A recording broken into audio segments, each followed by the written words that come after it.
Hello, welcome back to Kel Media. I'm Mikel. Today, I'm just going to go through quick little tuts on how to set up something like this. And what it is, it's using a dynamic paint map to emit flames from using QuickSmoke. Saw quite a few of these tutorials on 2.79, but none on 2.8. So I just wanted to show a quick little setup that I've found out how to do. Right, so let's just crack on and see how far we can get with it. So first things first is let's create a plane, and let's just increase that in size, make it quite big. So one of the most important things is that what we've got to do is actually make sure that we can see the weight vertex, the vertex map through the actual plane itself. So that means we've got to subdivide it. I mean subdivide it quite a lot. So I ended up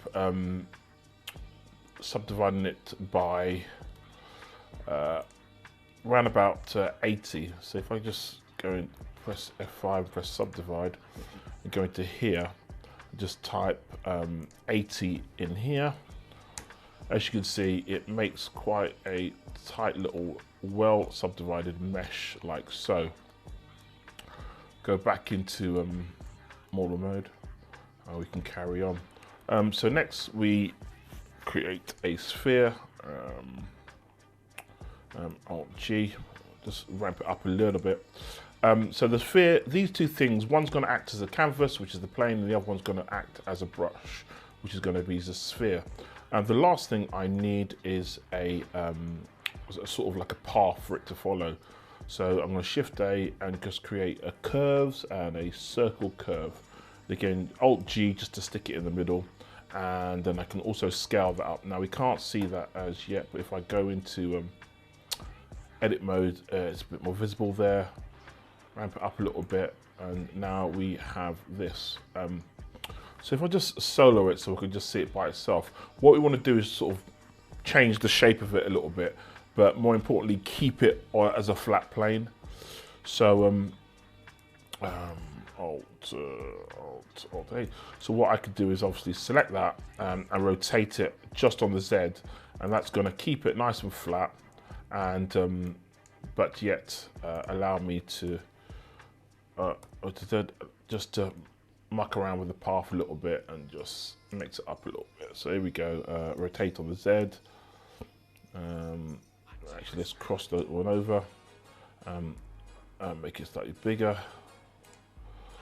and yeah, it's all nice and flat. And we'll rotate that on the Z as well. Ooh. Sort of like that, and come out of that mode so we can sort of see it, how it looks against the plane. I think we're going to get this one and just G on the X, on the Y this time, and that's just going to let me pull it out a little bit. G on the Y again, let me pull it out a little bit. Again. Undo that. Make sure that's undo that. This one, for whatever reason, isn't quite as flat as everything else. G on the Z. Yes. Again, yeah. Select that. G on the Y, and let's just pull it out a little bit. Nice. Yeah, that'll do. So let's make my sphere slightly smaller.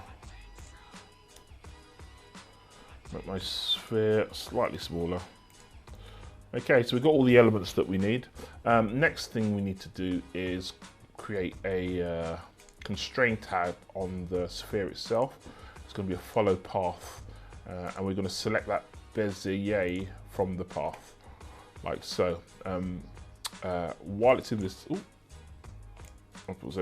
while it's in this mode, we're going to give it a location, rotation, and scale keyframe. Obviously, going to put that there on our timeline. We're going to animate on path. So then we press, and you can see it follows the path swimmingly. So this is the basic setup, just to sort of get a path. I'm going to make that our plane slightly bigger actually, like that. And this is the basic animation path that we're going to set our weight map to.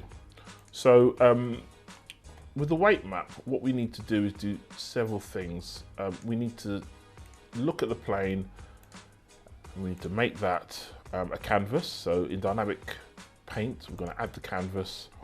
It's going to be a vertex, anti-aliasing. That's fine. We're going to keep it at paint for now because I think that's what you need to have if you want to see it in your viewport.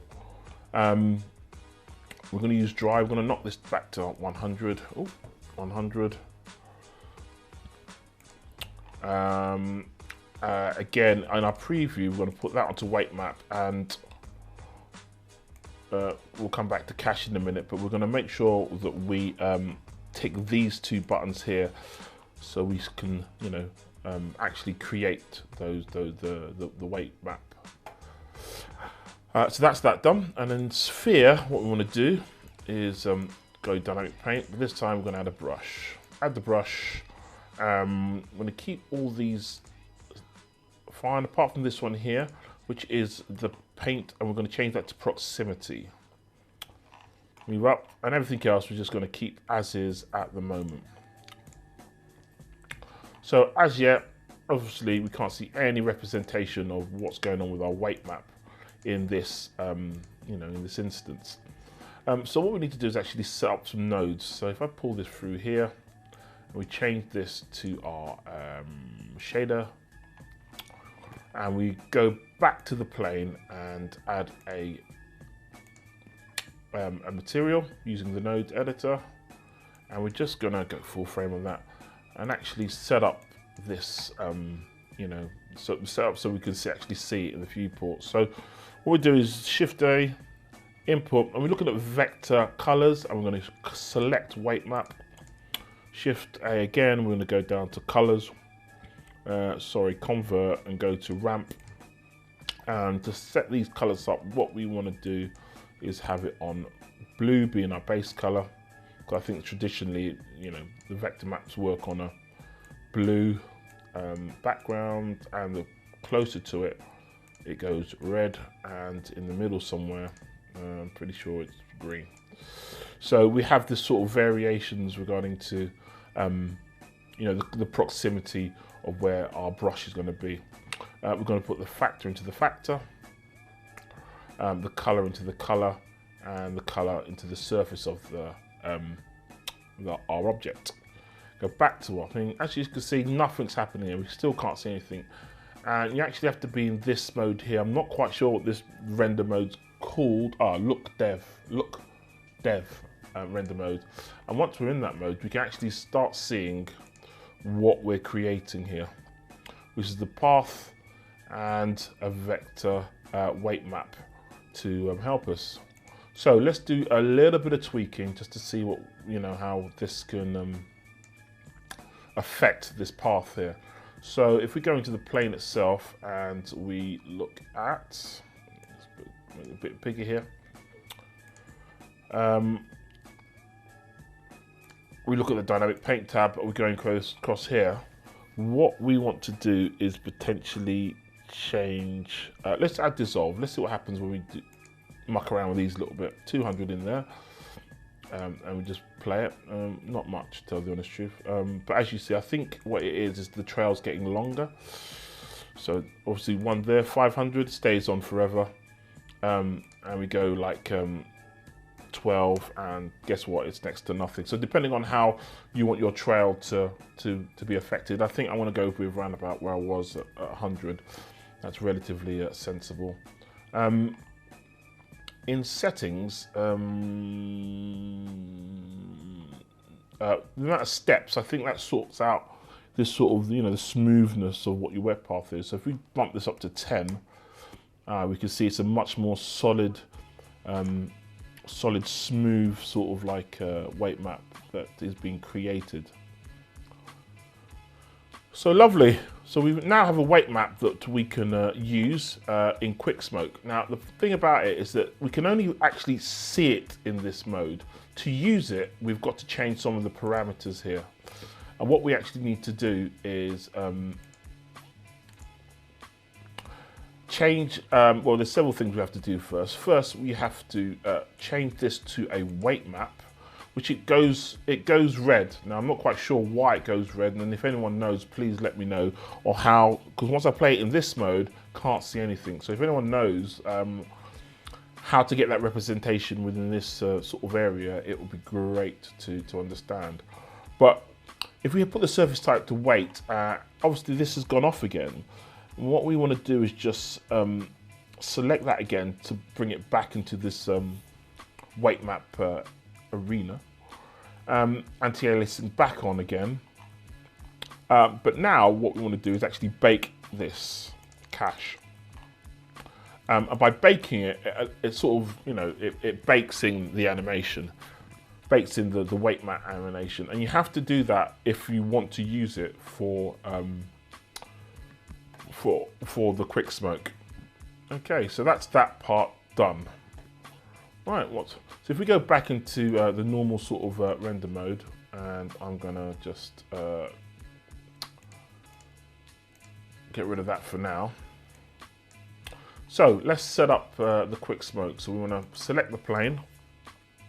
We want to go into quick smoke. The plane sort of disappears, but obviously we can go down here and just change our viewport. With the plane selected, we can change the viewport to solid again, so it reappears. If we look back in this mode here, if we just go back to where we was on the domain and change this back to vectors, bear with me, here we go, where are you living, go back to paint. Now, even though we play it, and as you can see, we can't see the animation anymore because it's almost been rendered out in that last animation, been baked out, so we can't see it. But that's not a problem. We can still use the weight map. So let's just go back to setting up our domain. Okay, so now that we've added the smoke domain, let's just do some rescaling to the domain itself. Let's scale it on the Z, make it slightly bigger.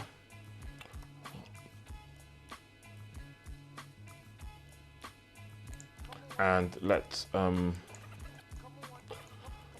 it up on the Z as well, so it just sits just underneath it like so.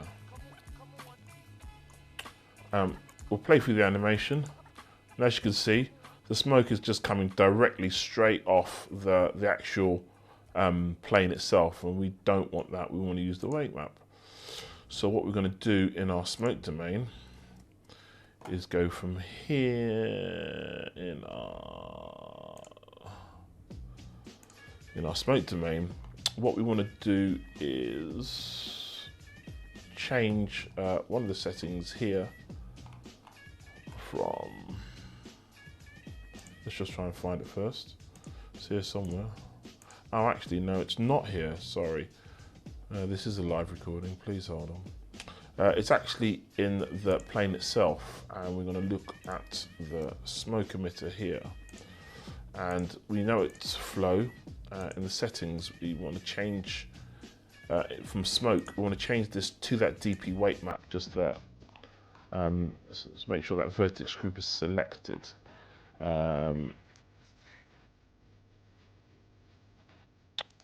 If we go back to here, it should, there we go, use the vertex weight as it's sort of like, you know, its thing to emit from. I can also go back into our domain on our, not the domain, sorry, to our flow, and change it from smoke to smoke and fire, and go back here, and presto hey, we have smoke and fire. Now I'm just going to go through a couple of settings just to sort of try and get a slightly better quality smoke. Now actually, so what we're going to do now is, what I'm going to do, we're going to So now we've set up this, this sort of like smoke here. We can see it in this viewport, but we can't actually see it in the look dev, and we can't actually see it in cycles either. We're now going to look at the setup for the domain itself and figure out how we can actually get this fire to look half decent in cycles. So let's set up the node tree that's hopefully going to help us be able to see this thing in cycles properly. So let's look at creating a what do I need to, an attribute, and we going to need 3 of these actually. So if I duplicate this, 1, 2, duplicate again. And we're going to call this one color, T-O-L, and I think it's really important that everything's named correctly. Density, I think that's how you do it, and then for lame. Right. So let's deal with the color first, I think. So in the color, we want to create a hue and saturation node. We want to use the color to go into the color. Pretty sure that's what it is. Okay. After that, what we want to create is shader. We want to create a scatter shader and a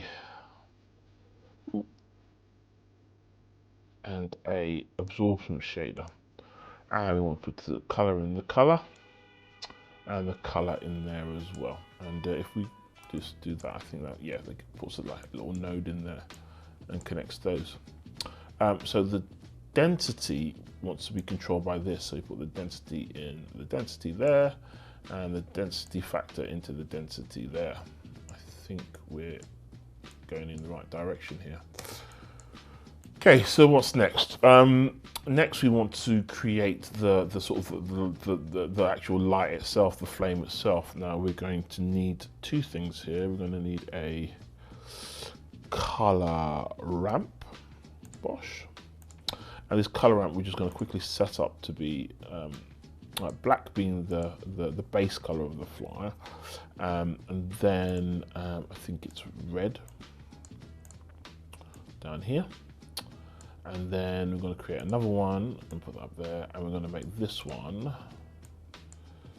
yellow-ish, sort of yellow-ish, not too yellow. Where are we going? Yeah, roundabout. I don't know, roundabout. Well, come on, roundabout. Yes, roundabout there. So we've got this deep sort of like fire, red to white being incredibly hot and red being quite hot. Now what we want to do is put the factor into here like so, and we also want to create an emission so we can actually see it on our end and put the color into the color like that. Yes. Now to control the sort of like brightness of this, we want to make a math node. So let's create a math node. And actually we're going to need 2 math nodes because we also want to, we're going to put this on to multiply.